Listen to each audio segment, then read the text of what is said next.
In this episode, we'll be talking about our upgrades from the 8-bits and 16-bits computers to the world of MS-DOS and Windows-based PCs. I'm Bob Engstrand. And I'm Jari Karjalainen, and you're listening to Retrogame Talkshow. Retrogame Talkshow.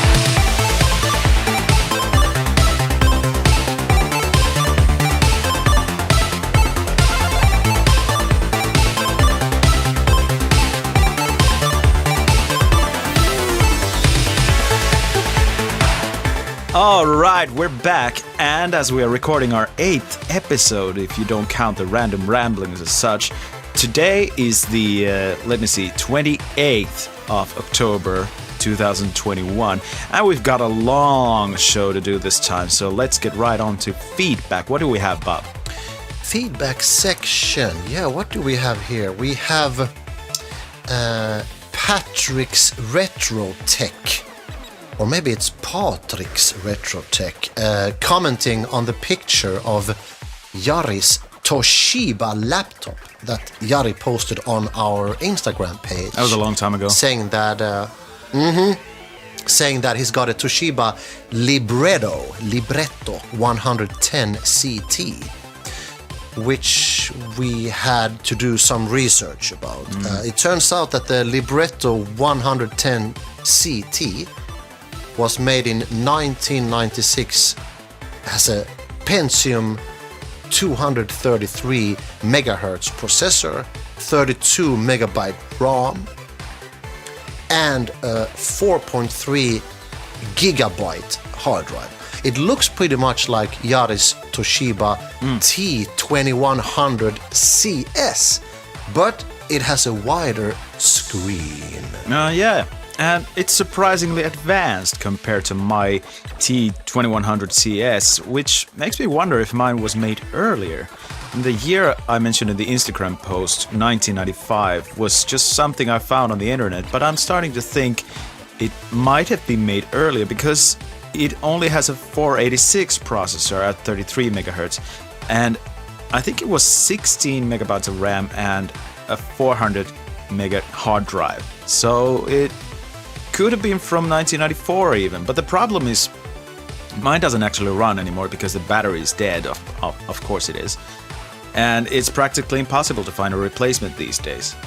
But hey, if your listeners have any idea of where to find batteries for a Toshiba T2100 CS, send us a comment through email to retrogametalkshow@gmail.com and under the Instagram post regarding either my Toshiba laptop or this episode. So we can say rip your Toshiba, I guess. Rip Toshiba for you, yeah.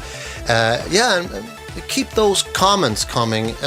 Do we have anything else from our listeners aside from the social media comments?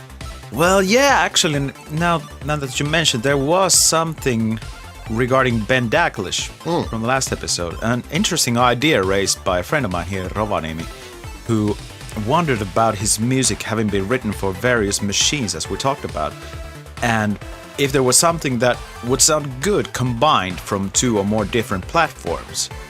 Of course, we could try lining up a few versions together and see how they play simultaneously. So let's see, here's a clip of the Mickey Mouse theme. Of all things, the Mickey Mouse theme. And we have Commodore 64 and Amstrad versions on top of each other, so let's hear it. Yeah.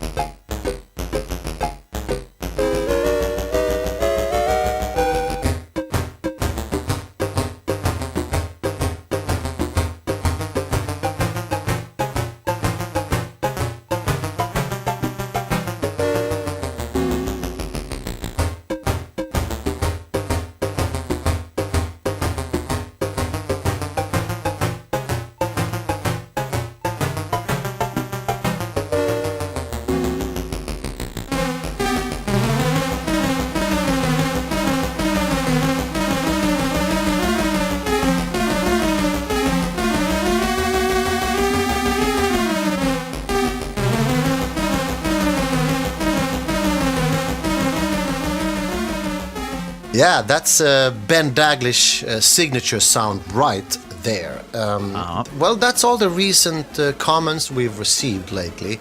How about the latest news in the retro gaming scene? You got anything for us there? Yeah, I just might have something.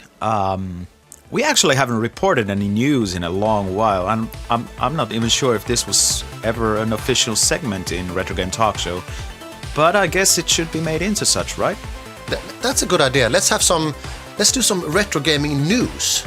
Oh yeah. Should we have a jingle for it then? Yeah, some kind of news jingle. Yeah, retro game news. Okay. Well, you might know about the annual Zap 64 books that have been appearing for the last few years as Kickstarter campaigns. And we have a picture of a couple of those on our Instagram. This legendary magazine that started in the 80s has now come back as a quarterly magazine, meaning 4 issues in a year, though it's now being made as an A5 format magazine, so it's kind of smaller than your usual magazine back in the day. The first 4 issues are already out, so it's great news for us Commodorists. It shows how very much alive the community still is. And it looks like the Atari community keeps getting more and more alive as well.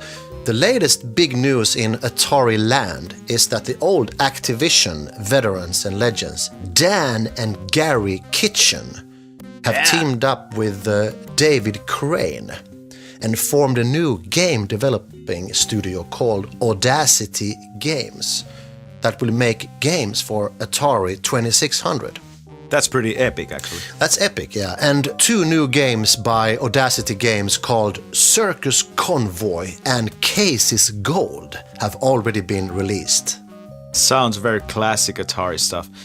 And maybe worth pointing out is that this brings Atari 2600 games to the age of the internet in the form of QR codes, which are used for online high-score tables, which is kind of neat, actually. Yep, and depending on how much you are ready to spend on your hardcore gaming hobby, the prices for these new games range from $55 to $140 US. Yeah, well, I think $55 is still pretty steep for an Atari 2600 game. I mean, I'd rather have a digital version of these games for maybe $5 each, maybe $10 at maximum. But yeah. Anyway, in other news, the Game-Based 64 project has had its 17th archive release recently, which has brought the C64 games library up to 28,500 titles, which is an astonishing number on any platform, and it just keeps getting bigger and bigger all the time. 28,500 titles, that's an epic number. Does this include all the different language releases and such? Well, they don't say that it doesn't, so I'm guessing the different language releases and releases from different areas are included. And then if you take into account all the basic variants of Yahtzee and whatever, the games made with the Boulder Dash construction kit and Shoot 'em Up construction kit and all that stuff, I would say the real number is still well over 25,000. Yeah, but that's a pretty, still a pretty unachievable number on practically any other retro computer. But hey, I mean, you mentioned Boulder Dash. Just hearing that title makes me go, yeah! Anyway, sorry for that. I'm drinking coffee and it's just exploding in my head. I've heard some rumors about a new Intellivision console, which I thought was interesting because I used to play a little bit of that on the original Intellivision console back in the mid 80s. Do you know anything more about this new console? Oh yeah, it's called the Intellivision Amico, or Amico, however you pronounce it. And I've been following its development for a while now. It's been in the making for the last few years, and I've been checking some videos of it in action every once in a while. And what I really like about it, that it seems to bring the old feel of gaming back to modern consoles, and it's more based on, you know, the old 2 guys on the couch staring at the same television and so forth. And so far, the games developed for it are basically remakes of games from the 70s and early 80s, like, you know, Missile Command, Moon Patrol, and that sort of stuff, with heavily modernized touches. Okay, Intellivision Amico. So Amico, spelled with a C, that means friend in Italian, amico. Yeah. So So that sounds really cool. So is there any release date on this Intellivision Amico? Well, honestly, it's hard to say. I mean, it's been postponed for the... I don't even know how many times it's been postponed, but, they say now it's supposed to come out in early 2022. But, I'm not really giving any money away until the machine is finally out. Yeah, you can't really be expected to throw away money on unreleased hardware. Was there anything else in the sort of retro game news world? Oh, there's all kinds of stuff going on all the time, and I'd say probably the biggest news lately has been the passing away of the legendary Sir Clive Sinclair, the creator of all the Sinclair computers. I mean, that was such a huge loss for the entire retro gaming community online that I've been reading about. But, I think we'll do this one last bit of news before we head on to the actual meat of the episode, because this is very much connected to what we're going to talk about today. PC gamers that were around in the early 90s, you might and should remember a company called Apogee, who were practically responsible for getting ID software, or id software if you will, Remedy, and 3D Realms on the map. Well, they're back now and are currently showcasing some of their upcoming games on YouTube, featuring some remasters of old games as well as completely new games.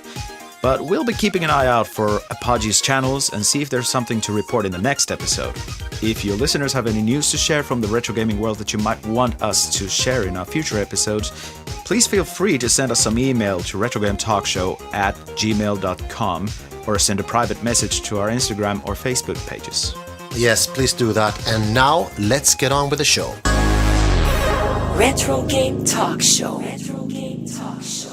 All right, as always, we begin with the traditional history part, history lesson, if you will, of the show. What can you tell us about how it all got started? What was PC gaming in the beginning? In the beginning.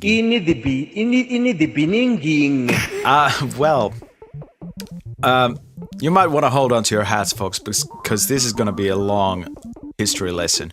I mean, talking about the history of PC gaming, at least compared to anything else we've done so far, is a bit more difficult because of how they developed. I mean, it's not nearly the same kind of a development as from a VIC-20 to a Commodore 64 or anything like that. So if we want to talk about the beginning of the home computer era instead of when computers could only be found in factories and schools and those kind of places, we're going to have to start with the Apple II, because that's where homebrew games, as opposed to arcades, started getting graphics to text adventures, and computer game publishers started to appear in a big way. But before Apple II, people would be writing text adventures and other simple text-based games on mainframes and stuff like that. But the Apple II, which was released in 1977, changed all that. Sorry to interrupt you, Jari, a little sidestep here. You're mentioning Apple II, and this is something that I'm sure some of you listeners out there wonder about. People talk a lot about Apple II, but you never really hear anything about Apple I. Was there ever an Apple I? Well, yeah, it's a good question, and I've often wondered about that myself, so I made some brief research about it for this episode. But there was an Apple I, but it wasn't really mass-produced, because it was more like a bare-bones prototype, hand-built by Steve Jobs and Steve Wozniak, who based Apple II on that. Wikipedia says that Apple I was released on the 11th of April, 1976, so it has passed its 45th birthday, and as of 2013, no more than 63 Apple I computers are known to exist, so it's pretty damn rare. The last known unit seen on eBay was listed at almost $2 million. Holy crap, that's an insane amount of money. Yeah, exactly, and no common collector would have the budget for that. Now, I don't know if you've seen this, but I want to mention a documentary series regarding the early days of gaming that I watched on Netflix called High Score, based on what I'd say the most important game developers for the Apple II at the time were Ken and Roberta Williams, you might recognize those names, who established online systems in 1979, which later became widely known as Sierra. First it was Sierra Online, and then just Sierra. And which I'm sure you all know for the King's Quest, Police Quest, Space Quest, and Larry games, and so forth. Oh, by the way, I really have to mention this because I forgot to mention it in the news section that Ken and Roberta Williams are also working on new adventure games at the moment. And that should be worth following. That's cool. Yeah. And then there was Richard Garriott, aka Lord British, who made the Ultima series, starting with a Calabeth in 1979 for the Apple II. And of course, we're talking about Apple II still for a long time. Then other notable game developing companies from the early days of Apple II were Adventure International. Particularly Scott Adams was a big name there. Muse Software, who would later create the original Castle Wolfenstein games. Sublogic was a big publisher then. They were responsible for the original Fly Simulator. And then there was Broderbund, who was known for classics like Lode Runner, Choplifter, Karateka, Spelunker, and the Carmen Sandiego series, just to name a few. All sorts of classic games that we know from C64 and stuff, you know. And Apple II, that was a really big step forward. It could have a disk drive or a cassette drive. The graphics were monochrome until the later models, and the sound in the basic model was a single-channel beeper, but there were sound cards available, such as the ALF music cards and Mockingbird. And if you are curious of how it sounded back then, we've ripped out a part of the main theme from Pitfall 2. So let's take a listen to that.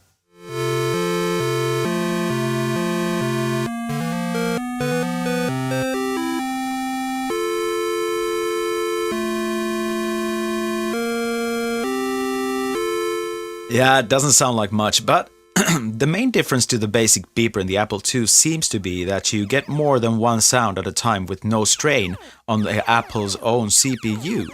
And you also get speech and more sophisticated sound effects than just the beepy stuff you get with the Apple's own thing.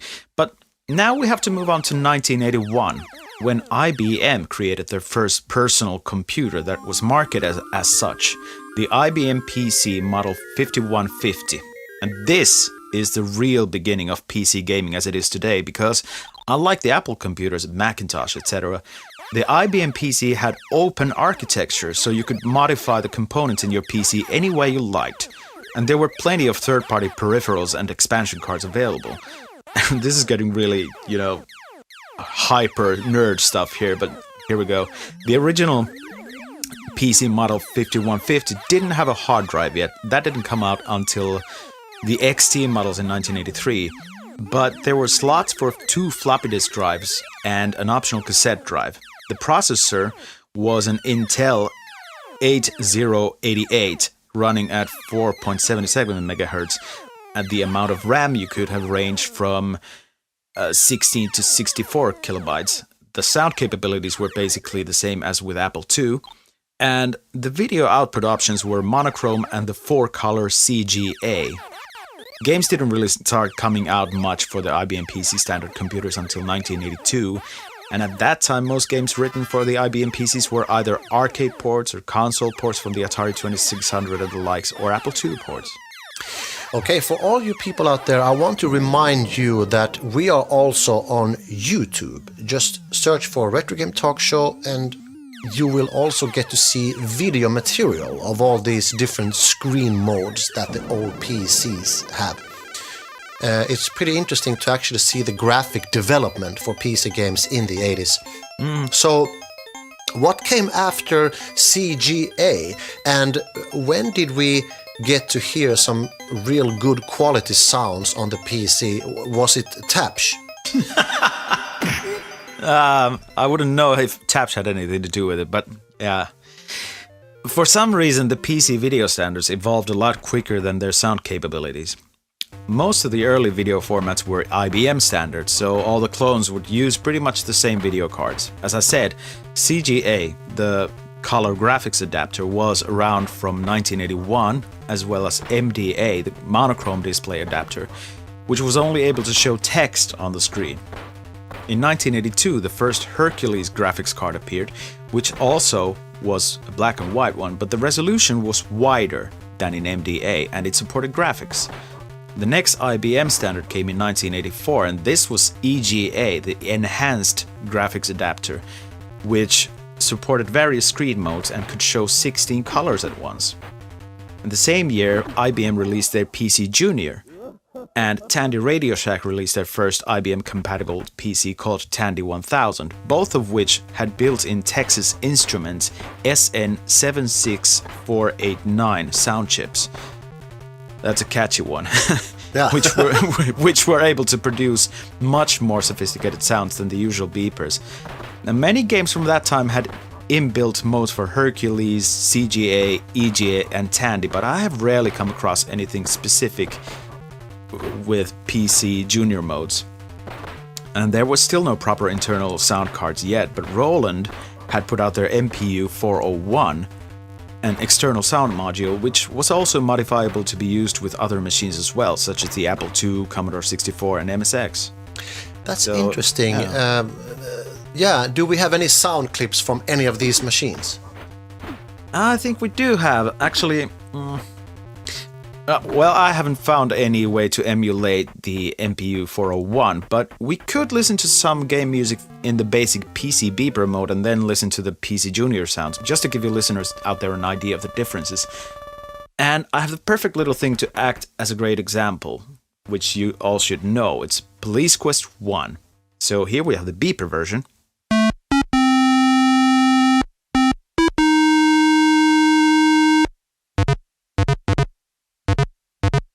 And then we have the same thing played by the Texas Instruments chip in an IBM PC Junior.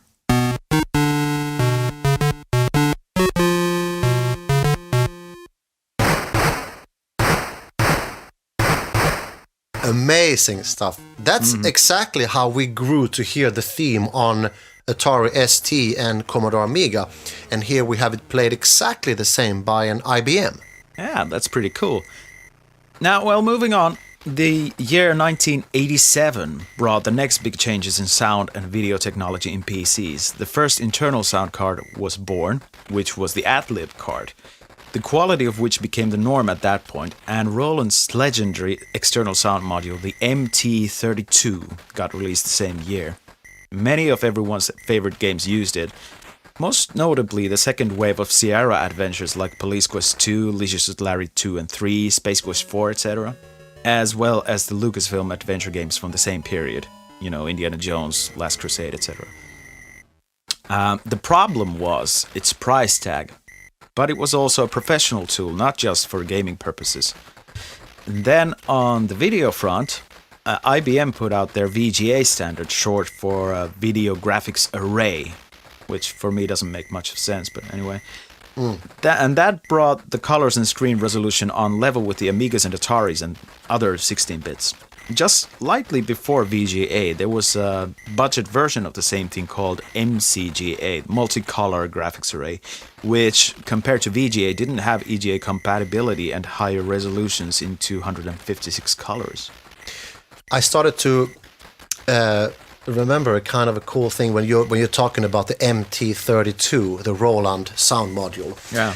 When I was doing live music, when I started to do live music gigs in the early 90s, I had a Roland sound module that was called Sound Canvas. Oh yeah. Sound Canvas SC55 and SC88 later. And it was also a MIDI sound module, and I connected that to my Atari ST to make the game sound really, really good. So it's a little bit the same thing. Roland had like an external sound module.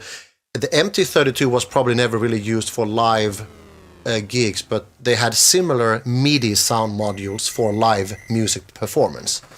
Yeah. So that's a kind of a cool, like early mid 90s tech memory. Yeah, exactly. So it sounds like in that period you're talking about now, PC components became more compatible with each other. The VGA display port must have originated from that time. Oh yeah, you still see VGA ports in relatively modern PCs. Although I think they are, gradually becoming extinct because everyone uses HDMI and other display ports now. Yeah, they are getting old now.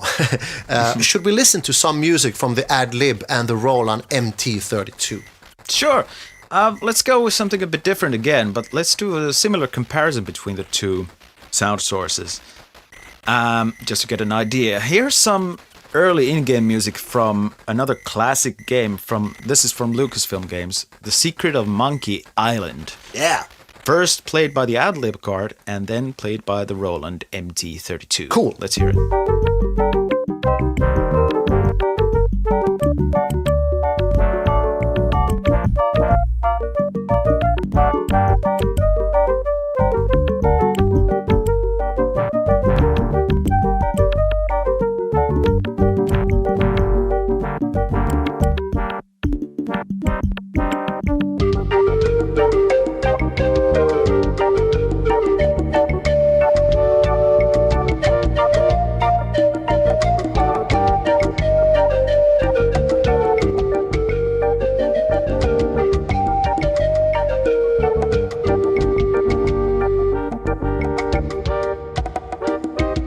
And there we go, some Monkey Island for you folks. Okay, if we want to limit our history section to some point in time, I think the arrival of 3D graphics cards would be the logical point. You know, as it happens, there's not that much left to tell. I mean, the next step in the evolution of sound cards came from Creative Labs, who started their Soundblaster series of cards in 1989. You know, I remember these being around until well into the mid-2000s, maybe. That's when I still used the Soundblaster, but I haven't seen those around lately. But anyway, this was the original Soundblaster was an 8-bit card with FM synth. Roland's next external module, Sound Canvas, which you actually mentioned just a while ago. Yeah, true. Yeah, there it is. That came around in 1991, as did the Soundblaster Pro, which was half 8-bit, half 16-bit, which sounds weird, but you know, the 16-bit part of it was mono, while the 8-bit was stereo. So that kind of explains it. The year 1992 then gave us Gravis Ultrasound. I remember that well, but never used it anywhere. It was a big thing. That took the spot of the biggest competitor in internal sound cards to Soundblaster 16, which was now the first Soundblaster with full 16-bit CD quality audio and a MIDI port, and this was the standard of sound cards until the 32-bit cards started coming along.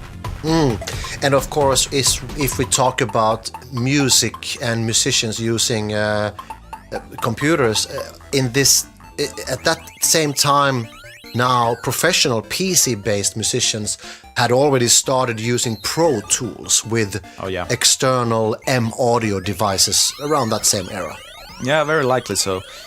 And then the graphics cards started appearing from all sorts of companies after IBM had gotten their Super VGA standard, SVGA, out in 1989, making third-party video cards and price competition finally a thing in the PC world, and even more so with the first proper 3D cards that started coming out in 1996. So still that far from SVGA, isn't it a bit weird that there was such a long gap between the final form of 2D graphics card and 3D cards?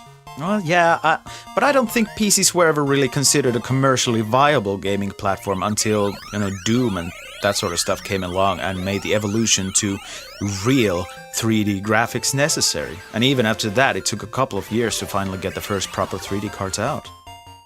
Okay, but that was in, let's say, 1993, 94.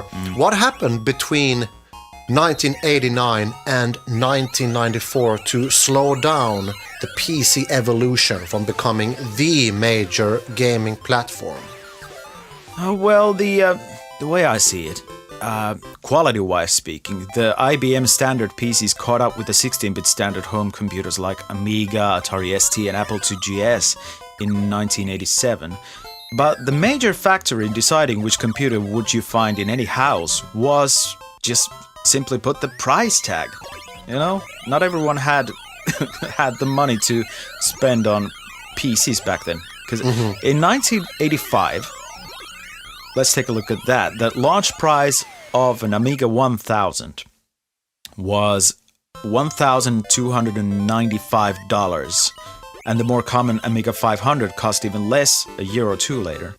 And in 1984, the launch price of an Apple Macintosh was, this is getting ridiculous, it's $2,495. It's pretty much compared to the Amigas, right?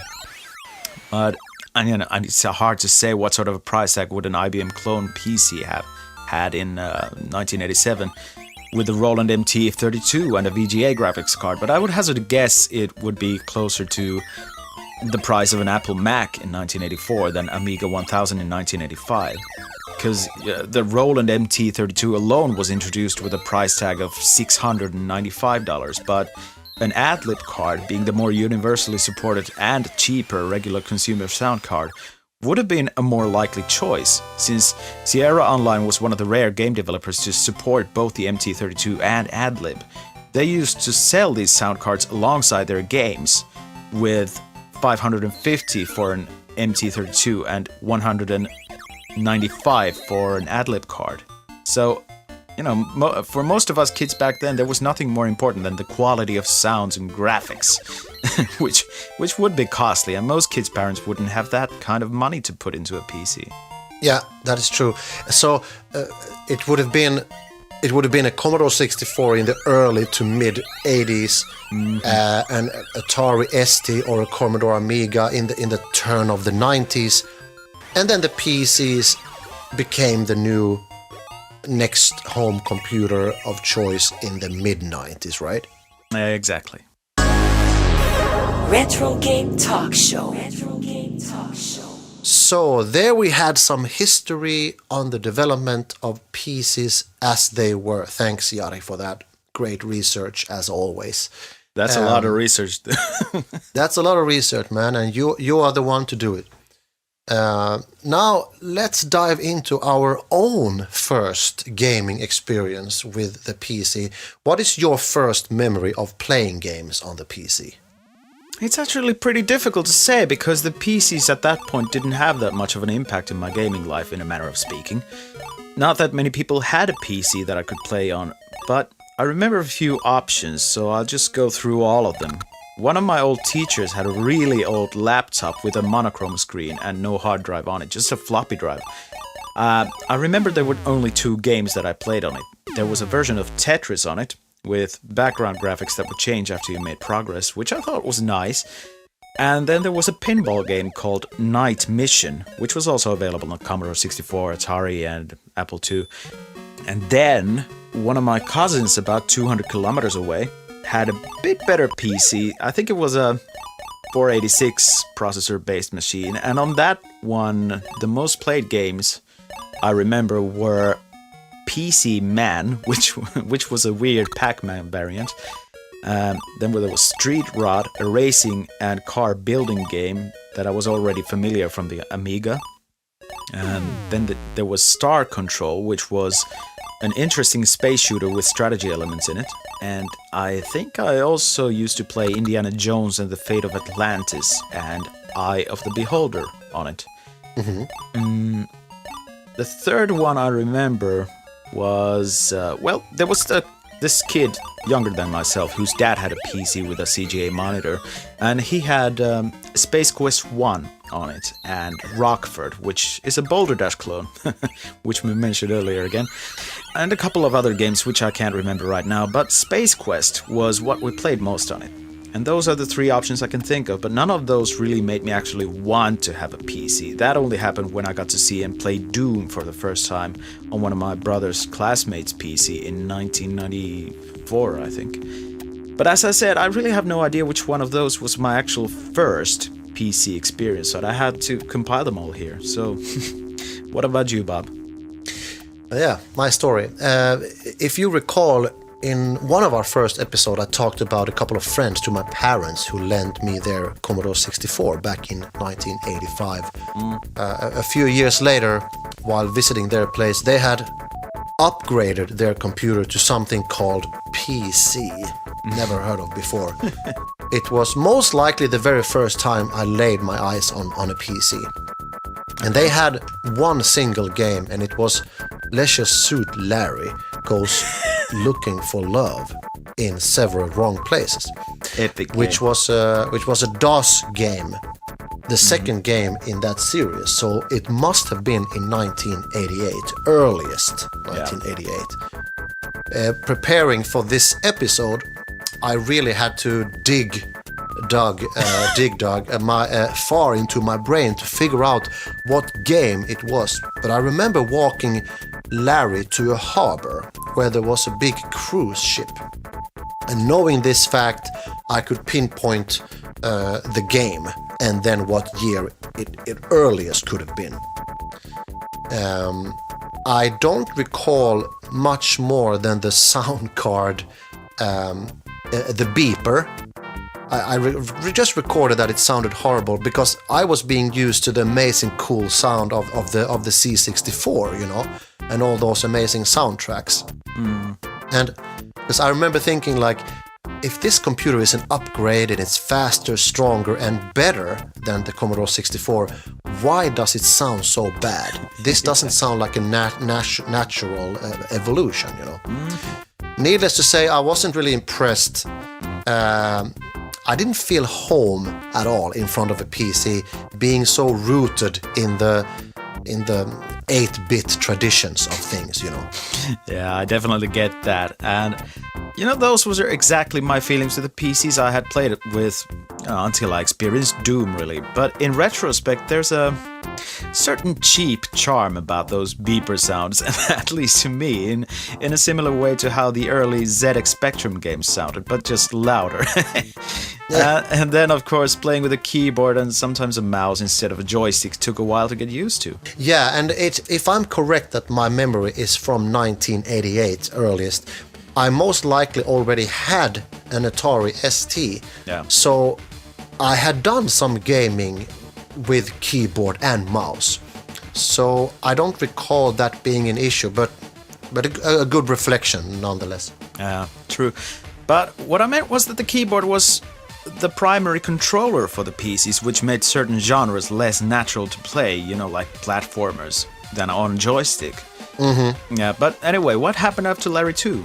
Yeah, then after 1988, there was a pretty long gap until I played on a PC again. I recall this being in 1992.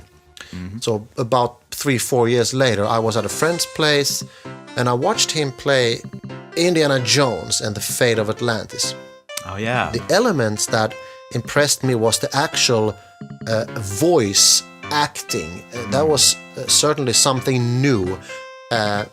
Actual real voice recordings coming out from the computer. That was something new and something that I reacted very strongly to. Yeah. Then I'd say from 1992 to 1995, the only time I was in contact with PC gaming was at another friend. It's always like a friend's place. Of course. Because I didn't have a PC. It's always a friend's place. Yeah, but you had an Atari, so... Yeah, I had an Atari. What? I don't need a PC. Yeah, I had Atari. I had Dungeon Master, Player Manager, and Nitro, and Kickoff 2. What do I need a PC for? But, so in 1995, the only time between 1992 and 1995 in contact with PC game was at a friend's place, looking at him playing a game that was probably Doom 1 or Doom 2. Yeah. I remember thinking that I did not like the way the game looked. And the game also seemed so dumbed down from all the cool games I've played on the C64 and the Atari ST. Heresy! I know. Running around shooting everything that moved compared to, you know, Killed Until Dead or The Last Ninja. Yeah. It wasn't something that attracted me at all, and it felt a little bit like, am I getting too old now to sort of see this new generation coming up, and everything seems so dumbed down, you know. I guess that's a natural, you know, evolution somehow. But then again, in 1996, I was studying in the music academy in Malmö, Sweden, and a classmate of mine, his name was Daniel. He played the bass. Really good musician. He told me that he had bought a PC and he had a few cool games for it. And he invited me to his place and we sat in front of the PC and played Phantasmagoria by Sierra Online. You mentioned Sierra Online earlier, with all its horror and gore, and the cinematic real footage merged into a computer game was a completely new thing for me, and I was really fascinated by that. You know, both from a technological side, you know, like that was a really cool thing to implement into a game. Yeah, but Phantasmagoria, that just I have to say this because it's an epic game in its size, particularly because I think it took like 4 or 5 CDs back in the day. Yeah. And by that time, we didn't care how many CDs that would take, as long as it looked cool and played well. You know, like they wanted to cram everything into those CDs. It was really cool. Yeah. And the other game we played for hours was Full Throttle. Oh yeah. So that was a really maybe my first positive gaming experience on a PC. And of course, it's not a coincidence that I liked Full Throttle because it's made by LucasArts, you know. Yep. It featured really cool video animation and exciting cinematic scenes as well, you know. That's like next level Zack McCracken, I think. Yeah. LucasArts, they made a bunch of classic adventures, and of course, previously as Lucasfilm games. If you've been listening to our earlier episodes, you might have probably noticed we're a bit obsessed about Zack McCracken, as I said just now, which was one of their earliest classic adventures. And yeah, Full Throttle was just the most recent development in their line of classic adventures. But there was just something clearly different about it compared to the older games, wasn't there? Really? Affliction.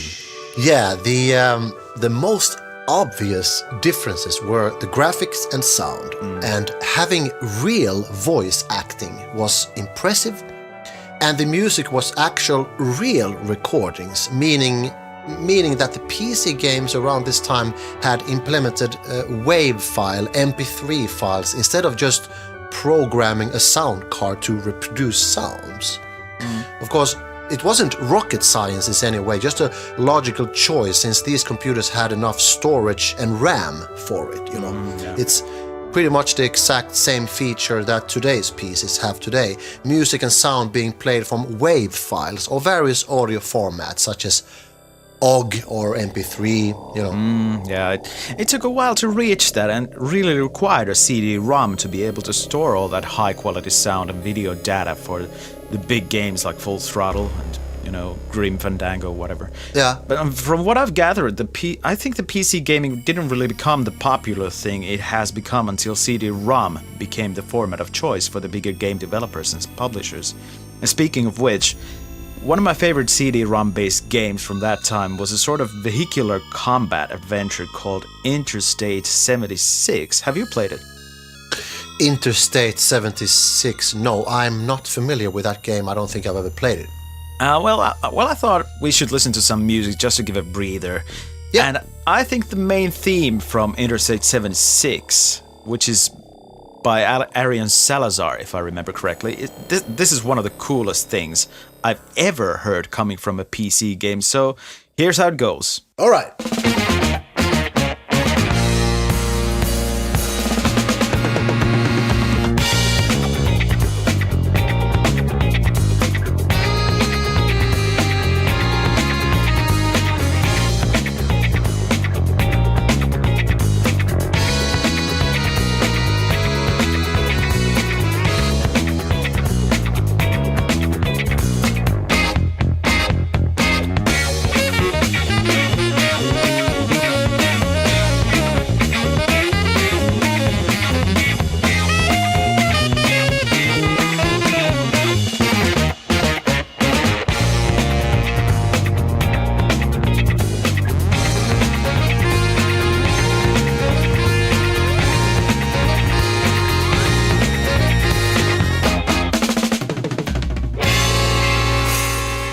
And that's the main theme from Interstate 76, written by Arian Salazar and performed by Bullmark, which was actually just compiled as a band for this soundtrack alone. Now, at this point in our program, we usually review our own old machinery, so naturally we're going to try to remember what were our first PCs like. So, Bob, what can you remember about your first PC? My father worked for the Swedish car manufacturer Volvo. Volvo. Jag vill ha en Volvo. That's epic. Yeah, he worked for Volvo back in the 90s, and Volvo had these home computer offers to their employees, IBM Aptiva.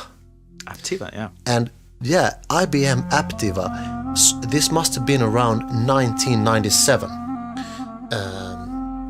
So they offered that to their employees, which included a monitor, mouse, keyboard, and a very nice sound system with 2 speakers and a subwoofer. And one cool thing is that I've actually saved those speakers, including the subwoofer. So they are actually, right now as we speak, they are collecting dust in one of my closets behind me. They must have been really good for you to actually keep those things to these days. Yeah, they sound very good. 25 years old hardware, that's pretty neat. Today I'm using a set of Genelec studio speakers for my PC gaming. They sound amazing. Anyhow, 2 years later, in 1999, Volvo offered an upgrade, like another IBM home computer, which was it's an upgrade to the one that my dad already had.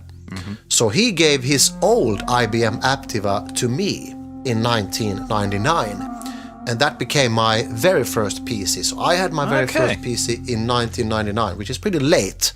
Yeah, if you consider, but that was already a bit outdated since it was a hand-me-down from your dad. But still, that's cool. I remember the Aptivas pretty well from around that time. I think they were pretty expensive too, and yeah, but. Then it feels like the same thing is true for all PCs that were made by some big-name company, even to these days. I remember one of my friends back in Norgam actually had an IBM Aptiva, the upgrade from PS1, which was released in 1994. It didn't have a Windows system, but instead IBM's own graphical operating system called the OS2. It might have been the Warp edition, but I can't remember exactly. We used to play some games on it that I haven't seen much since then, like that. I remember he had that Aerosmith game, Quest for Fame, that came with it came with a MIDI port guitar pick controller. that was super awkward. I never learned how to play that. No, it sounds a bit lurk. Yeah, it sounds a bit lurk. You probably had something completely different with the Aptiva from 1997.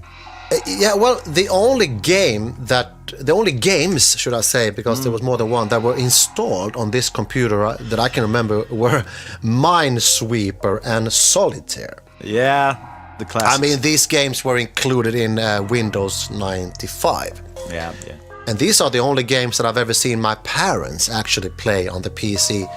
But after having seen the beauty of Atlantis, The Lost Tales, and other games, Minesweeper wasn't really something that I was looking forward to play, you know. Yeah, but I think the very first game I played on my own PC was Atlantis, The Lost Tales, that I've borrowed from my friend that I mentioned earlier, and other games that I played were Gabriel Knight 2, The Beast Within. Sierra classic again. Also Sierra, yeah. And then Commandos, Behind Enemy Lines. Ooh, yeah. That was a good one. Yeah, they had some voice acting in that also. There was all these that kind of soldier team you had, and all of those characters, they have their own. One had a Scottish accent, one had an American accent, one had a London accent, you know. Yeah. Right over here, sir. Great stuff. Come here, sir. All right. I also bought Half-Life that year in 1998. It had just been released, and Half-Life was really the first-person shooter that I loved with capital L. Loved it. Yeah. Because I mentioned earlier, I never really got into Doom, Quake for those few times I've seen my friends play this. So Half-Life is a really big PC game milestone for me. Because for me, Half-Life wasn't just about shoot everything that moves. Instead, it had a great storyline and an overall super atmosphere, And I didn't even know that I liked this genre before playing Half-Life. Yeah, well, you don't know until you try it out. And, Half-Life was definitely one of the biggest first-person shooters of its time. And it did change a lot of the ways those games were built, I think. So, even though I was into Doom and Quake myself and those kinds of earlier first-person shooters, I definitely see your point there. But, this was... 1998, 99, right? You didn't really play much on your dad's Aptiva in 97, 98. No, I didn't. And the main reason is that I had already moved away from home in 92. So during 97, 98, I didn't spend that much time at my parents' place. I do remember that I brought Atlantis, The Lost Tales with me there. So I guess I played that one there as well as Grand Theft Auto 1. Oh, yeah. This means that up until 1999, my go-to computers for gaming were still Commodore 64 and Atari ST, since I've never owned a console in my entire life. I used to say that I'm proud of never owning a console, but this is a retro game talk show, so I won't say it. Okay?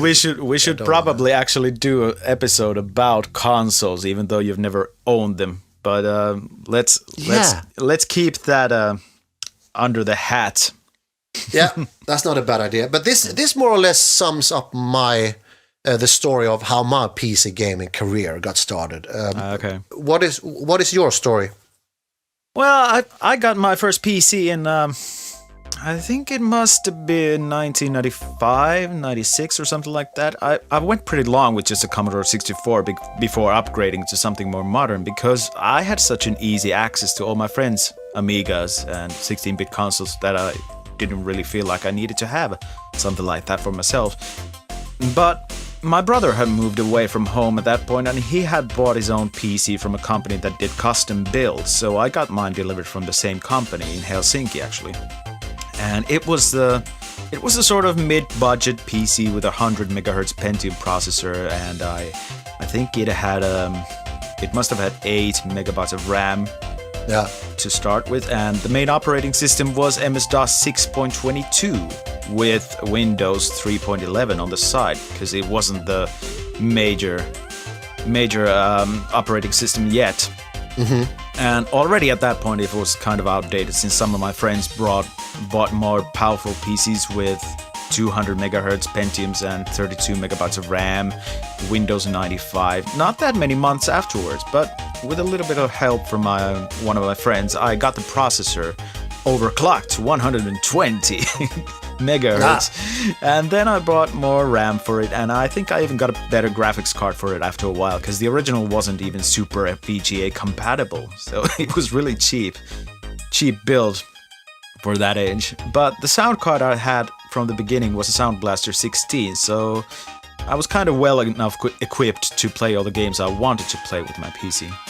Yeah, you mentioned overclocking. One thing to reflect on here when comparing 8-bit, 16-bit gaming with PC is the hardware variations, hardware upgrades and overclocking. I mean, messing around with hardware like this was really something new, wasn't it? Yeah, customization was all the big hoot back then. And I mean, you didn't really need to update your processor every year or two or get the bigger hard drives for the space running out every few months or so when you were playing on the Amigas and Ataris or whatever. Even more so if you were a console gamer, there you didn't really have to worry about anything more than, stupidly overpriced cartridge games that you could buy one for the price of a couple of cheaper PC games on CD-ROM and a bit of extra RAM to go along with it. Yeah. And when you got into PCs back then, you really had to keep yourself up to date on the latest hardware and how to mess around with it. Because things were moving on in that department much faster than they are now. Some of my friends used to get new hardware on almost a monthly basis, which I thought was pretty sick, actually. And nowadays, I don't think the rate of progress is nearly the same because I've had my current primary PC for the last, let's say, 5 or 6 years even. But having said that, I don't think I upgraded to a full Windows setup until Windows 98 came along, and even then I waited until the second edition came along in May 1999 because I was more into DOS games at the time for a long time. And Windows 95 didn't really have a good enough DOS support for me to be happy with. So I must have had my first PC for at least 2 or 3 years with upgrades and all. And I think it was also a question of space on my hard drive because, you know, hard drives were expensive back then. And I didn't want to waste space on an operating system that I wasn't happy with. Most of the games I used to play early on were either, you know, strictly DOS based or compatible with Windows 3.11, which I had for a long time. And I was happy with it. And actually the first games I ever bought for my PC were, surprise, surprise, the Leisure Suit Larry collection and Sim Earth, which I didn't get along with it at all, and sold it to a friend of mine not long after that. Leisure Suit Larry is an epic way to start your PC career. Yeah. And also pretty similar to mine, since my first PC game ever played was Leisure Suit Larry 2. Speaking of which, let's take a listen to the legendary theme from Leisure Suit Larry. Yeah.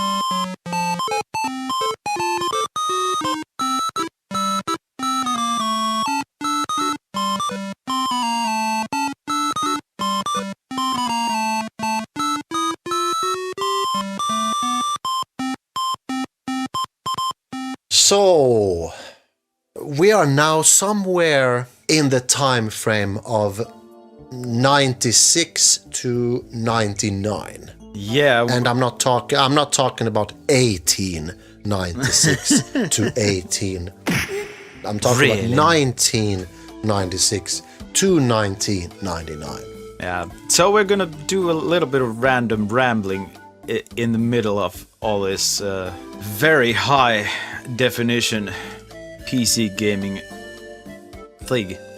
But, yeah, now we're gonna be low definition. Yeah. So I'm drinking coffee here.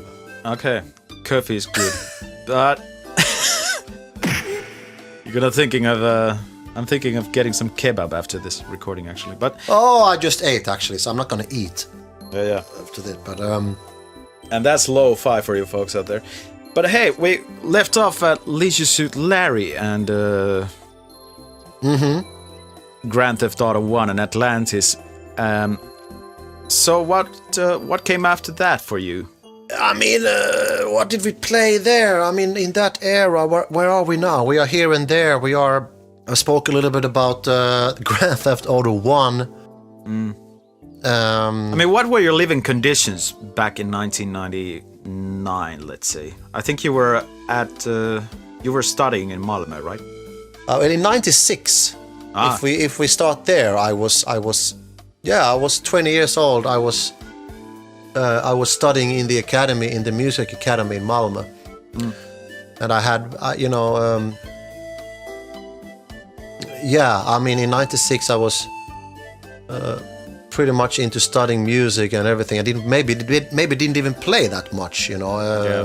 If I played, it was like Atari ST and stuff like that. But talk about sort of the games that if you jump ahead a little bit, like 98, 99, there were definitely this Gabriel Knight 2, The Beast Within, Full Throttle I mentioned, Grand Theft Auto 1. I don't think many people who listen to this podcast actually have played Grand Theft Auto 1. It's it's actually a 2D game, you know. It's like Yeah. you see everything from top, you know, and it's And very, very different from Grand Theft Auto 3 and ahead. Yeah, Grand Theft Auto 2 was still 2D from above. And Yes, it was. I have to say, I played Grand Theft Auto 1 more than any of the rest of the series. I don't know why, I just never got comfortable with the whole modernized version of the whole thing. Because I think the first game looked kind of retro enough for me to enjoy already back then. So Was it? I can't remember. Was it Grand Theft Auto 1 or 2? In which you could actually run up to people and burp and fart on them. I don't know about that. I can't remember that far, but But it's at least, let's say that this is low definition already, right? definitely, yeah. Yeah. How about, you mentioned Atlantis, The Lost Tales, so what was it about that caught your attention? Atlantis, The Lost Tales. It was made by a French game developer called Cryo. I think it was called Cryo Entertainment or Cryo. Isn't that the same company that did Myst? It must be, yes. Yeah. It must be. Yeah, it is, yeah.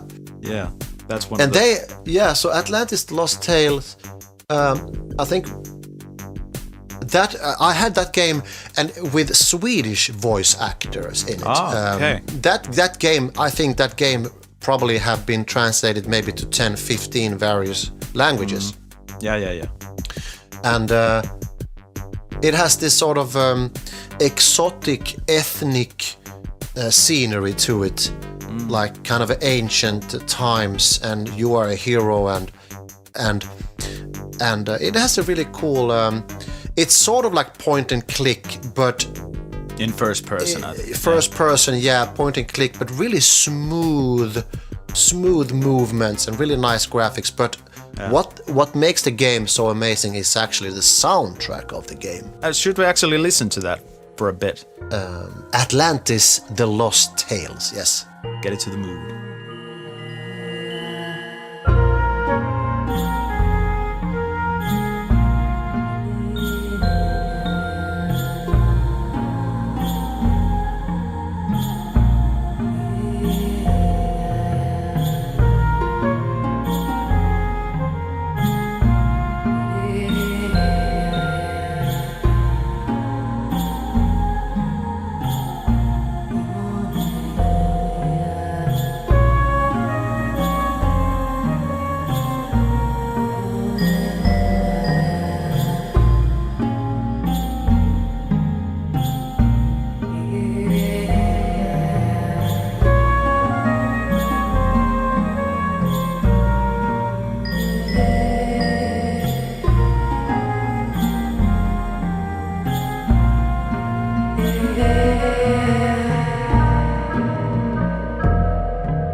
Some beautiful, amazing music by Pierre Esteve and Stéphane Pic for the French game Atlantis, The Lost Tales. Amazing stuff there.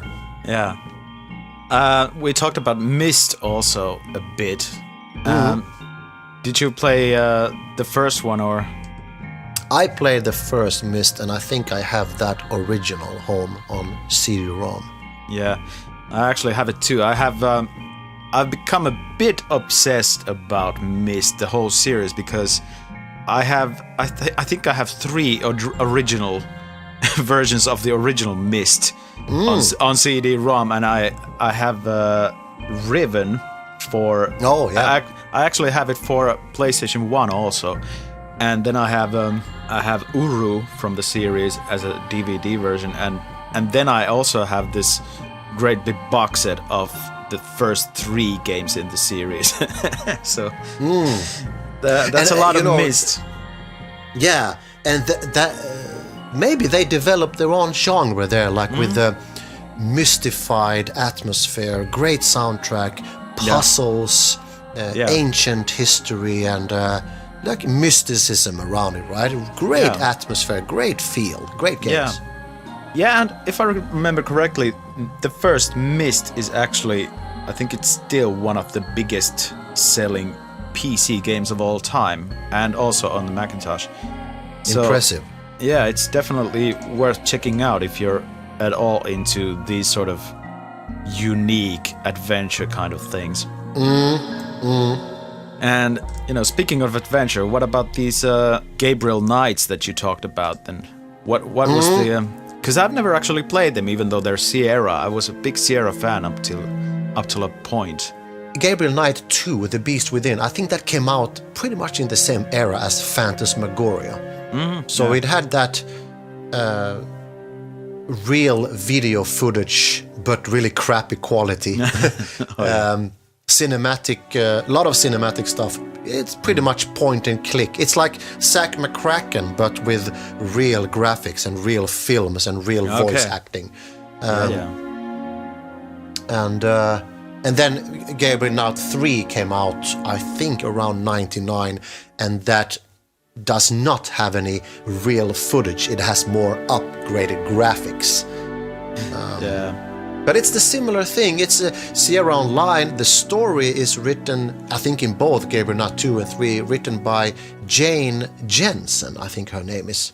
Okay. Great story writing, and nice soundtrack with a lot of grand piano and bombastic arrangements and puzzles and very sort of traditional Sierra Online, finding items and reaching a dead end and figure out how to combine these items to create something, making a fake passport, and you need to have something that looks like mustache. So you see a black cat, so you grab a piece of duct tape and stick the duct tape next to a little tight hole, and then you spray on the cat so the cat runs through the hole, which make a part of the fur get stuck on the duct tape, and there you have your fur that you can use as fake mustache to present the fake passport with. I mean, it's such a, it's the basic great epic stuff, Epic stuff from Sierra and Lucasfilm games, Doesn't make much of sense, but you remember it always after playing once. Yeah. So, judging by these games that we talked about, you were very much into the sort of story-based games that, had some humor in it and, everything like that. Were there any games that you liked playing that were sort of out of that sort of thing? I think that I mentioned before, like Half-Life is definitely a game that maybe traditional doesn't fit into my taste in a way. Yeah, but it's still story-driven very much. It is pretty story-driven, yeah, it is. What else was there? Yeah, I mentioned Commandos Behind Enemy Lines. Great strategy game, though. Yeah, of course. There is. I don't know if we are in this era here already, but The Sims came out in around 2000. 2000, yeah. Well, it's still almost in the sort of retro gaming thing because it's over 20 years old. But I don't know where you draw the line anyway. So. Yeah, I mean, what is retro? It's a big question. But yeah, I do remember when Sims came out. I have a Swedish friend who actually listens to our podcast, Micke. Oh yeah. He had the Sims. I had also the Sims. I used to hang out at his place, and he also plays the piano just like me. Yeah. And he had an acoustic piano in his living room, and we listened and we talked a lot about the Sims soundtrack, and we transcribed it, and there was like I hung around at his place. We played some Sims. And then we just, hey, let's play this song. And we walked out to his living room and we played four-hand piano. And we played a couple of themes from Sims. Just like, hey, let's do this right next to his aquarium. Yeah, that sounds great. That is like over 20 years ago now. It's kind of crazy. Yeah. Listeners, if you want to check Robert and Micke in real action, there are a couple of videos on YouTube where you can see them playing Micropro soccer theme on 2 keyboards.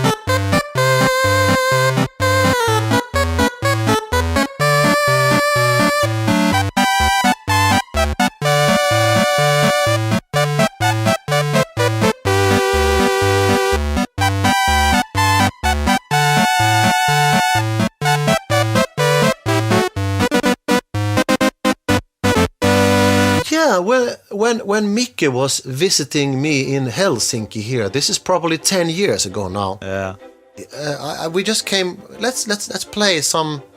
Let's make a cover of some old C64 tracks. So I hook up my old Moog analog synthesizer and another synthesizer. So we play on each synthesizer. And if you go to YouTube and you search for Two Buddies Playing. That was we call it like that. Two buddies playing Micropro Soccer or Park Patrol or something. You can find those videos there. They're pretty funny, and a lot of people have been watching them. And I still get email notification that somebody has commented on it now, 10 years later. Hey, this is great, guys. Yeah, that's great stuff. Yeah, that's Micke. Yeah. Greetings to Mikael Hylén. Greetings to Micke. Yeah. Yeah. There was another game. My first ever online game that I played was Everquest. Ah, yeah, you've mentioned this a couple of times. Everquest was released in 1999, and it was not the actual very first one, but one of the first, like a real pioneer in the 3D graphics online role-playing game. And way before World of Warcraft or anything like that. Yeah, it was. This is way before World of Warcraft. World of Warcraft took it to another level and became much more mainstream and much more just a bigger game. But Everquest came out in 1999, and the most amazing thing is that Everquest still today exists. Yeah. And I checked yesterday, if I recall correctly, it has released up until today 27 expansions since 1999. And I think I bought Everquest in 2000. This was also because my Swedish friend Micke, he had bought the game and he was talking about that Everquest a lot. And he pumped up an excitement about Everquest. Yeah. And I bought the game, and I had a dial-up modem in 1999. Oh, yeah. Still in 2000, I think.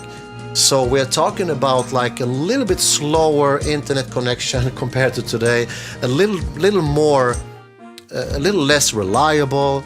Yeah. And, so there was a lot of that classic hiccups while you were playing. Oh, he's going Link dead, you know, that sort of thing. I mean, that still happens today, but it's not nearly as. It doesn't happen nearly as often as it did back then.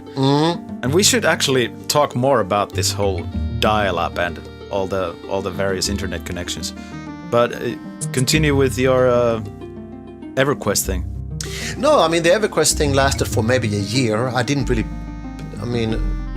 really continue playing that much because life and because other games and because music work and yeah. But it really got stuck to me, and I kept on keeping an eye on EverQuest, especially the classic era of EverQuest, which is 99, 2000, 2001.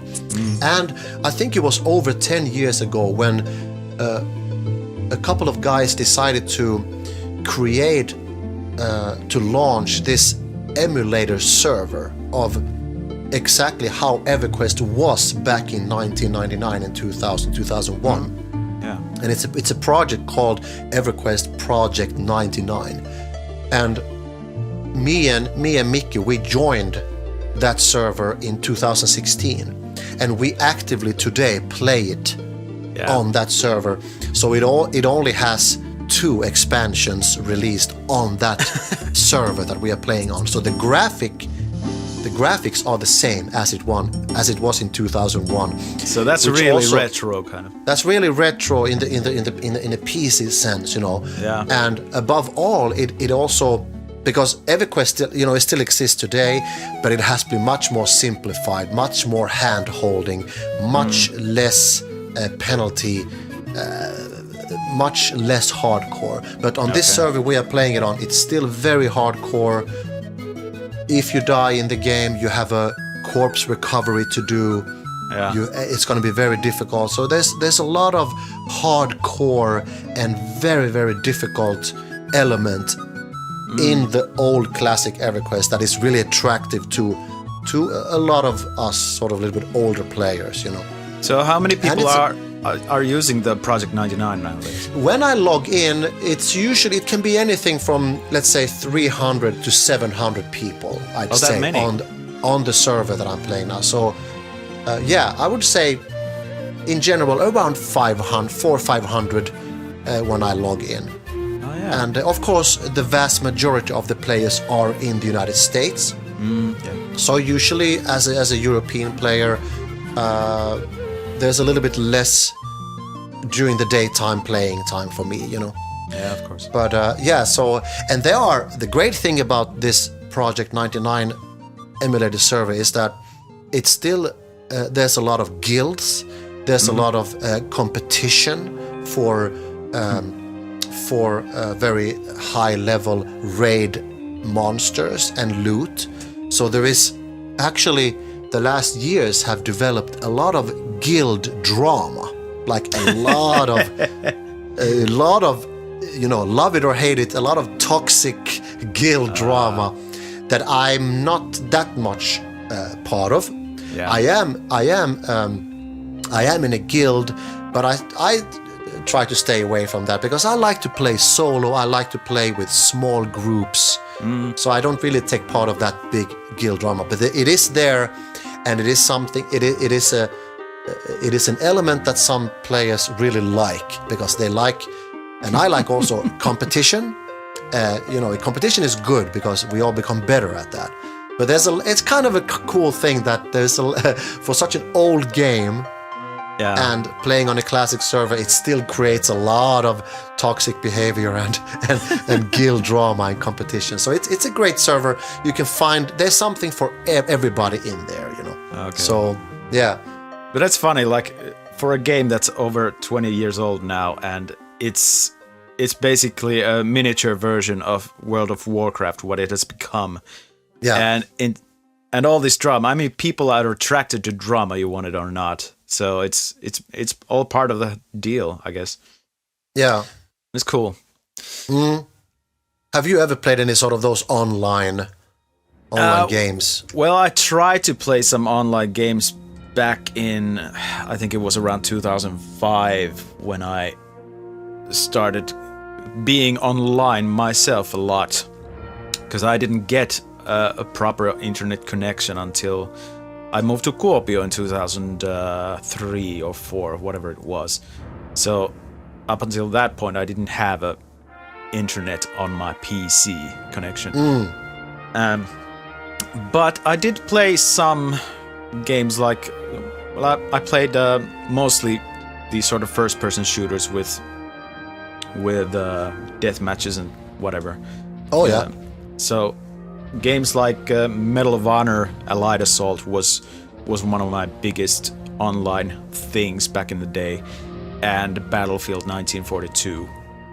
But I don't know, I just didn't like it after a while because people were so aggressive and they got to use all sort of cheats, and just that sort of thing wasn't. I realized it wasn't my thing. I really liked playing solo games a lot more, and I just don't have the energy or time to put into honing my skills for these sorts of things when I can do so much more, and work, life, that sort of stuff. But I'd rather go even more retro than where I was at the moment. So I'm still in the Commodore 64 era in that sense.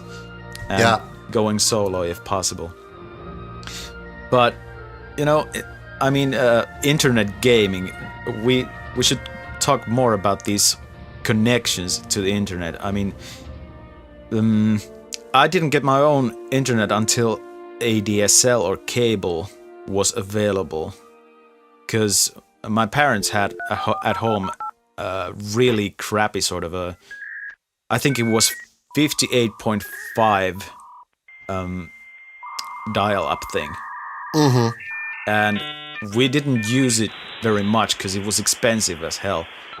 And you just checked your email and downloaded some small things. I didn't really play online until 2005. And yeah, but internet gaming is not really in my blood. I think that much. Yeah, in very small groups, like we've been doing 7 Days to Die and that sort of stuff. When you mention your parent having a dial-up modem, it brings back memories from having Microsoft Outlook as my email software, and having a dial-up modem. That is something that younger listeners of this podcast maybe don't know about and haven't experienced. That your computer was only connected to the internet when you chose to. In that way that you dial up to internet, and then you download. Then you try to keep your connection as short as possible because you paid for every minute you were online. Exactly. You downloaded your emails into, for example, this Microsoft Outlook program, and then your emails start popping in. And if somebody had sent you a picture, it took forever to download that. It's like, and then when you have downloaded all your emails, you hang up the internet connection. And then you answer those emails when you were offline. So you read the email, and then you hit reply, and you start typing, and you type, and when you have answered all your emails, you're still offline. You put them in the draft. They ended up in the out box, right? Yeah. All the emails in the out box, and they're not leaving. They're not being sent until the next time you dial up the internet again, and then you see them swish away, and you hang up the internet again. That is 20 years ago, and that's how it was. That's how it was then, yeah. Not that long ago. No, I still reminisce about the times we used to use MSN Messenger back in those times, like around 2005 actually. Yeah. And that's the best thing we've had in chat system history, I think, because it had these customizable emojis and everything. But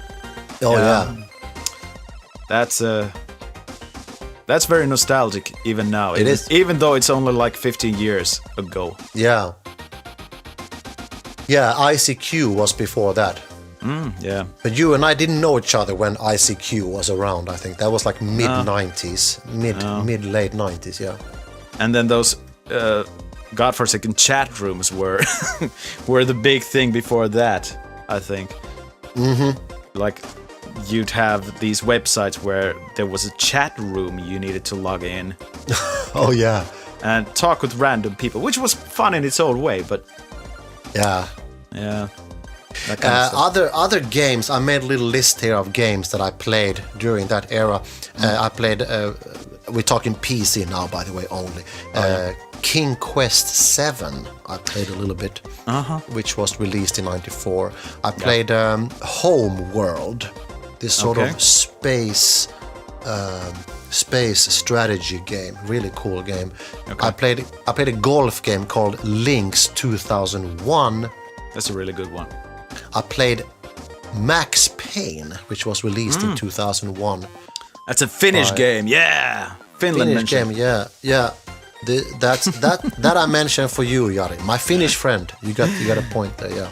Yeah. Max Payne, great one. Yeah, I liked it. Yeah, I still have it home in a DVD or CD-ROM. I think it was DVD.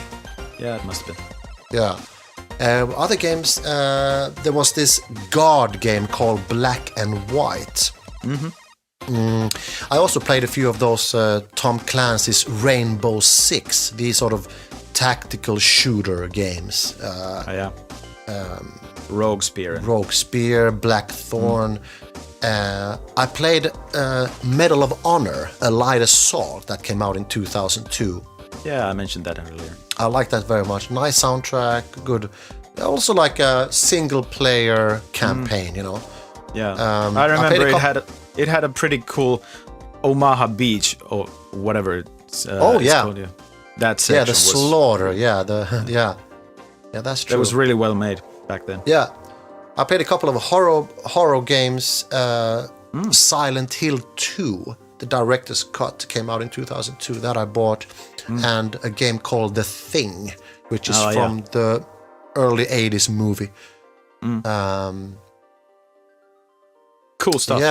Yeah, and then we are reaching into sort of, we are reaching in 2003, 4, which might not be that super retro, but there were, PC really became pretty much everything then. It was Atari Amiga did not survive that long.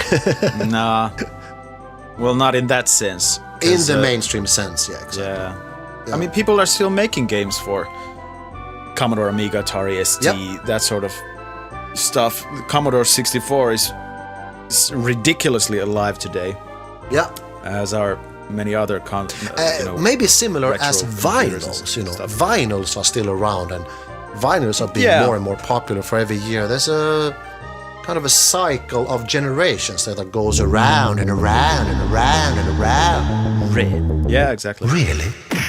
I think my personal sort of PC gaming thing, at least back in the day, was more about, well, DOS games, yeah, but more specifically the sort of independent gaming scene, because there was a lot of really weird stuff coming up from small independent developers. Like in Finland in particular, there was lots of really funny stuff coming up, like Slicks and Slide was is probably one of the biggest racing games known throughout the world that came from Finland for the DOS.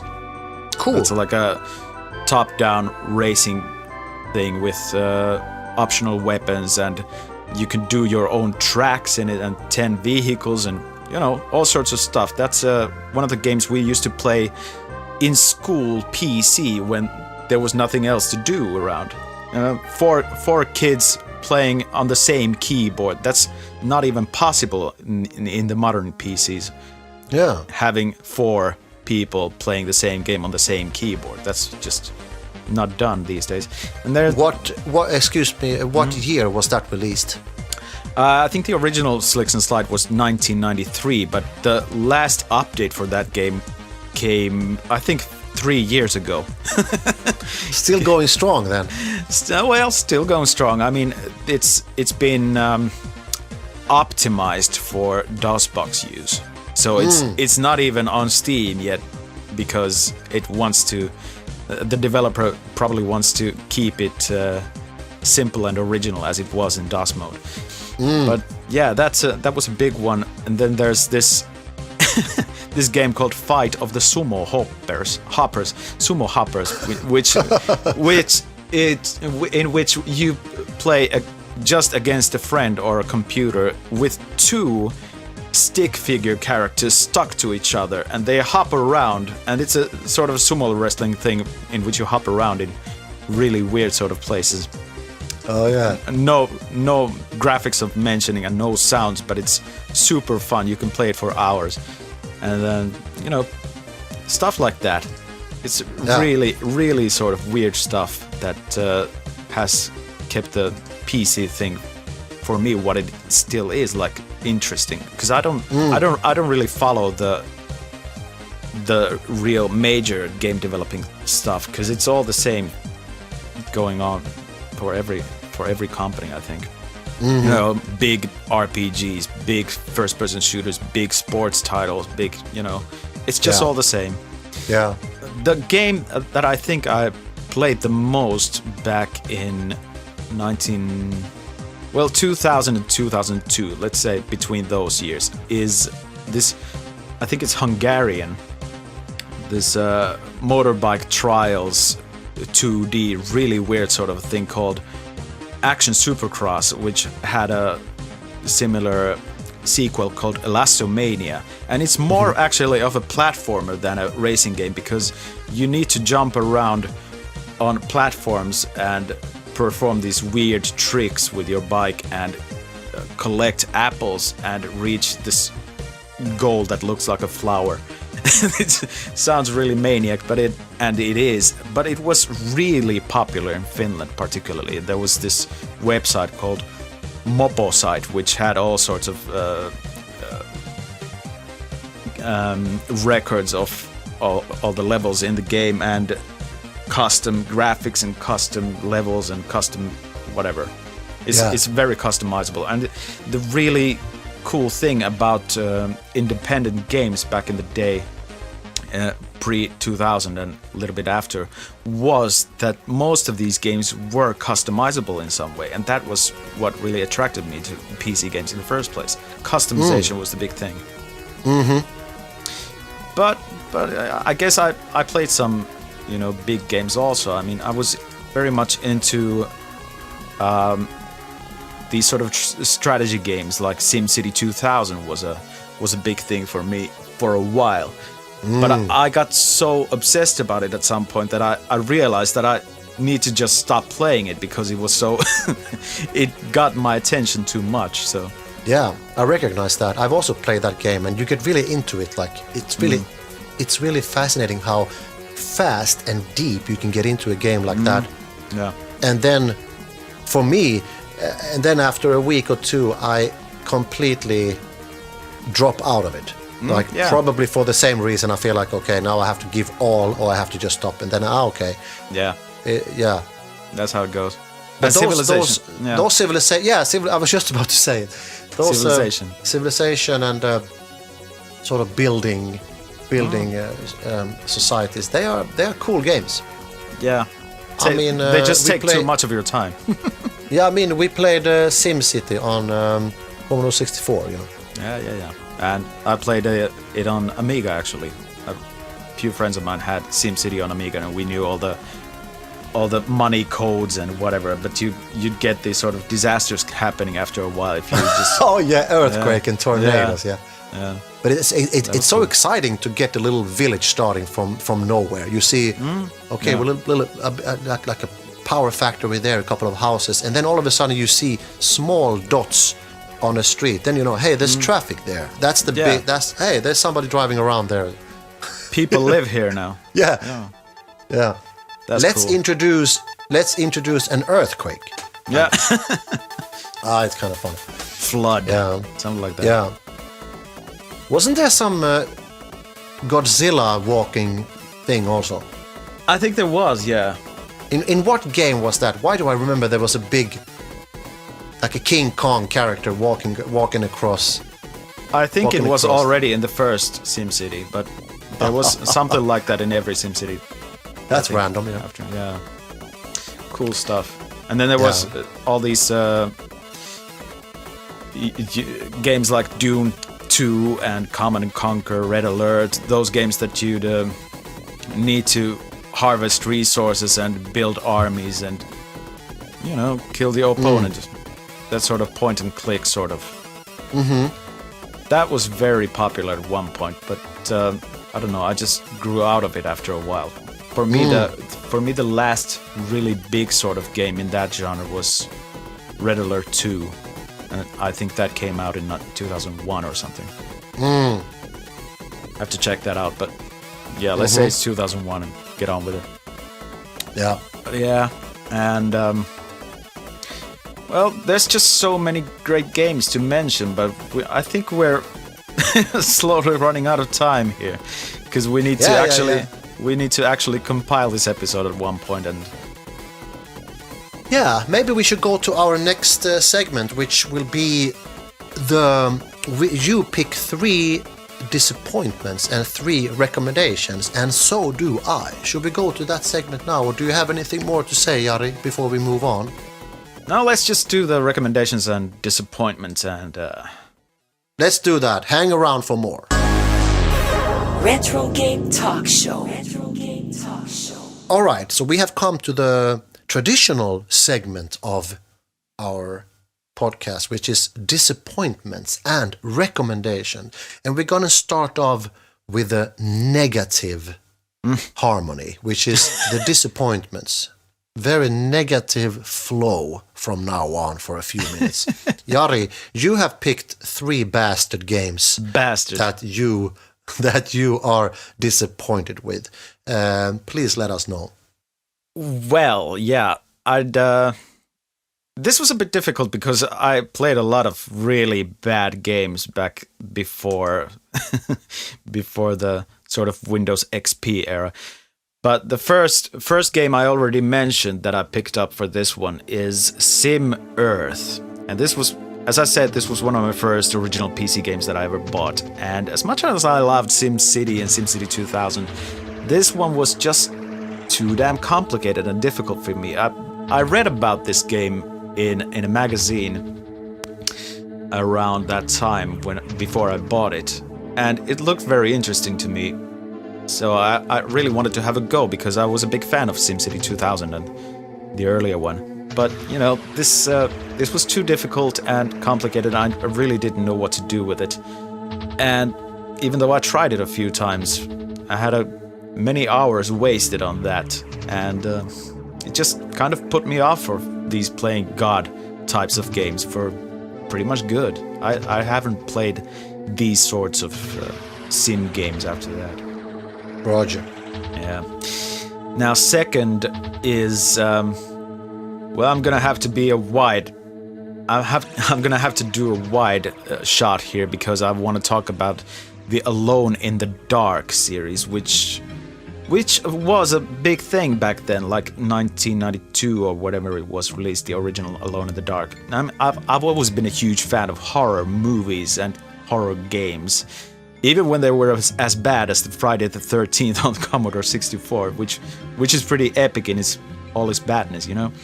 But Alone in the Dark, that was a game that had so much promise when it came out. It was the first proper survival horror adventure game. Basically Resident Evil before Resident Evil. Just so much more clunkier and horrible to play than Resident Evil, and even that's a bit horrific to play. And, you know, I have to say, I never got comfortable with any of these types of games because of the controls and weird camera angles. And Alone in the Dark was 10 times worse than Resident Evil. And yeah, this was 4 years prior to Resident Evil, so it was a pioneer of sorts. But, you know, there's a difference between good uncomfortable and just plain out unplayable, and this is definitely one of the latter. All right. And number 3 I have to unfortunately say every single test drive game from number 4 to the ones before Test Drive Unlimited. That's a lot of test drive disappointment because I loved the first 2 and number 3 was also pretty good in its own way, even though it was unplayable on faster PCs. But, you know, the first 2 were some of my favorite driving games of all time. And it just, the one after number 3, it switched in style and graphics so dramatically, and there was these off-road test drives and all these sort of horrible lapses in judgment from the makers that I just forgot about the series until Test Drive Unlimited came along. So that's my number 3. What about yours? Yeah, I'm not going to go into sort of analyze too much these disappointments I have, but I'm going to pick 3 that were pretty mainstream and pretty big games. Okay. The first one is Halo Combat Evolved, released in 2001. Not my cup of tea, if to put it lightly, and I wouldn't recommend this game at all. I'm not really sure it was a disappointment per se, having had no real expectation, but since the game became so immensely popular, I feel like I have a responsibility as an adult human to bring the truth to all of you. So that was a disappointment. The game so extremely big and then gave pretty much nothing. I also think there is a generation issue there as well. Yeah, I think that might have something to do with a similar attitude towards Doom than you get in Halo, because it's more of a similar experience than what you get from Half-Life, I think. Maybe, yeah, could be. Like, you know, dumbed down and just super massive success kind of thing. The second game is Age of Conan, released in 2008. I made a pact with Micke, the Swedish friend I spoke about earlier. I made a pact with him to try out this game because we are both into good quality RPGs. Yeah. And I think it was around 2014 when we both downloaded a trial version and played it. Yeah. We both had kind of hopes that it would capture us and drag us into its world, and it didn't, and we both were very disappointed at that. Yeah. And the last disappointment game in my list is a pretty new game, so it doesn't really belong to sort of the retro era of PC, but I want to mention it was difficult to come up with disappointments actually, because I've never really had any high expectations on any PC games in that way. But I'm going to mention Max Payne 3. Oh yeah.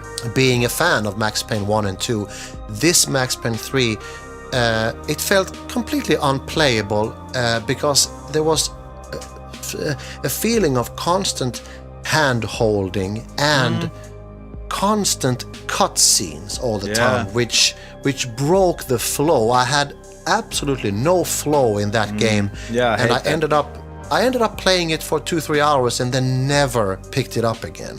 So I think it was difficult to come up with disappointment for PC games, because to be disappointed you have to have expectations, and I really didn't have that for any PC game in that way.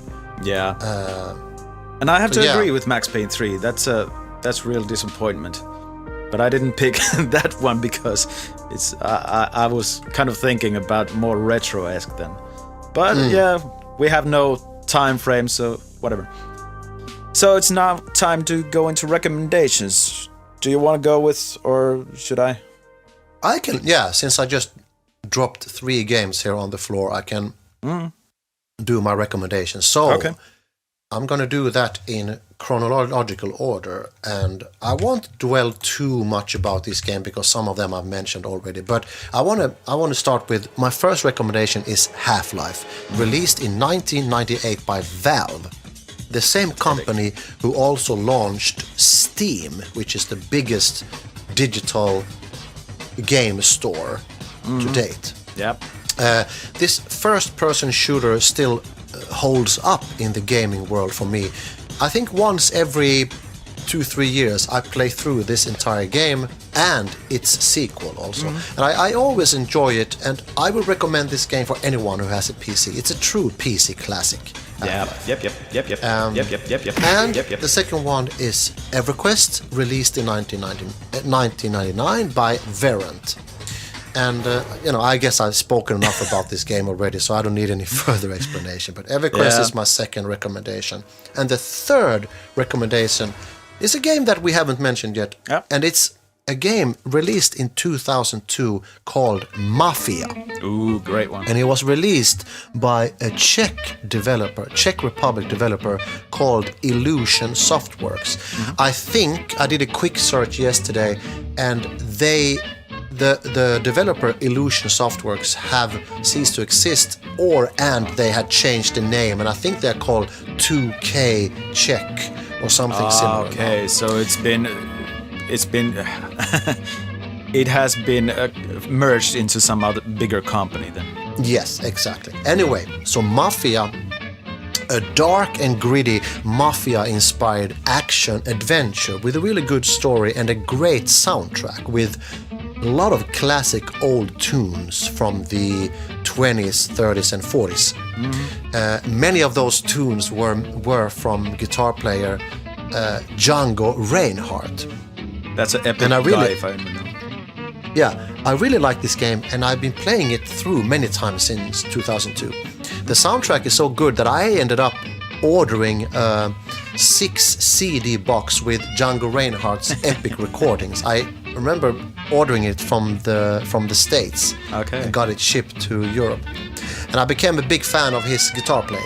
So in Mafia, you start out as a simple taxi driver in this New Yorkish kind of city, New York, Chicago kind of city, and you end up working for Mr. Salieri, which is kind of a hotshot mafia boss in the city. And the architecture, the clothing, the scenery is very 1920, 30, 40s inspired. And you end up driving various classic cars from that era. Of course, you will learn how to break into them and steal those cars. And of course. That's a great story, and not too much cutscenes, but enough cutscene to bring that nice movie-esque feature to the game. I really recommend it. Mafia, released in 2002. That's great. Really? I think so.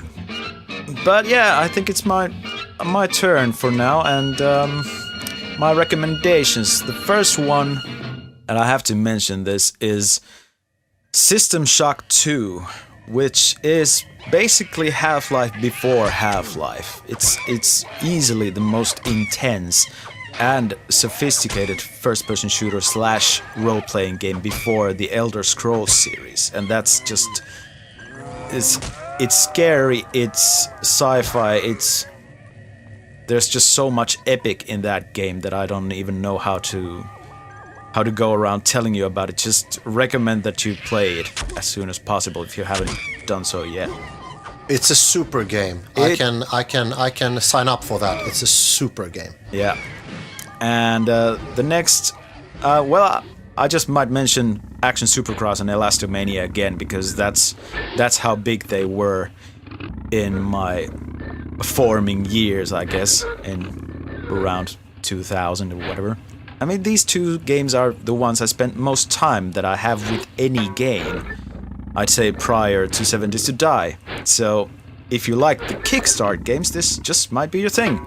It's Trials in 2D platforming environment and kind of random. There you go. And the Elastomania, I didn't mention this before, but Elastomania was released for Windows, while Action Supercross was a DOS game. And they're both available on Steam these days, so pick them up. Great Can I games. ask a question? Yeah. Action Supercross, I have never played that game, but a quick Google picture search shows me that you are scrolling both from right and from left. Yeah. You drive also from the right to left, not only from left to right. Yeah. It's Interesting. Yeah, it's pretty random because you can change the direction by pressing the spacebar key while you're riding, and it turns around the biker in a 2D kind of animation form. Okay. That's funny to see, but it's it's So cool. you can decide in the middle of the lap to, I'm driving back to the starting line. Yeah, because the lap can be pretty much anything from it. The tracks are often as far up and down as they are left and right, so it's very kind of weird. Yeah. But yeah, that's Action Supercross and Elastomania. Check it out. And the third and final one for my recommendation is Heroes of Might and Magic, from the first one to the third one. And this is really the only strategy game series properly that I really got hooked on, apart from maybe Civilization, but you know, maybe 500% more hooked on this one. Got some hundreds of hours spent on these, and I even played Heroes of Might and Magic 3 not very long time ago. I think it was earlier this year, for a really good while. I played it for almost 2 months in a row. Huh. And that's like you play as these singular heroes around these epic, really large maps, and you fight against armies, you know, and that find treasures and I don't know, go through all sorts of fantasy-based environments with all these sort of fantasy-based creatures, and I don't know. It's difficult to explain in just a few words, but it's if I were to recommend one of these games, it would be the third one, definitely. Heroes of Might and Magic 3. Yeah. Check it out. Cool. There we have it. We have mentioned 6 disappointments and 6 recommendations. Yep. And we are now, after all this blabbing, we are now rounding off this PC episode. Phew. And we thank you for spending time with us. It's been a pleasure. It has indeed, sir. It's been an epic episode, to say the least, and I personally can't wait for us to start on another one. Remember that you can listen to this podcast on Spotify, iTunes, Spreaker, Podbean, Podcast Addict, YouTube, and any other platform of your choice. I don't even know half of these, but anyway. Do we have a plan for the next episode yet? My intuition tells me that our next episode will be random ramblings filled with blips, peeps, lals, and Really? But I think that's a good option. There's always a good option to have some random rambling. But hey, remember you can throw us some comments and suggestions to our email, which is Retrogame Talkshow, put together, at email...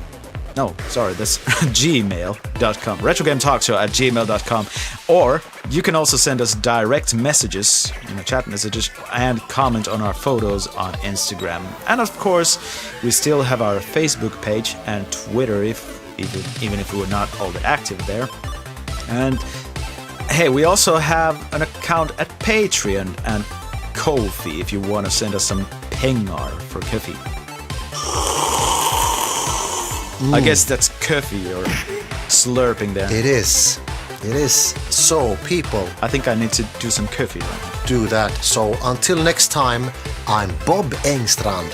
And I'm Jari Karjalainen, and you've been listening to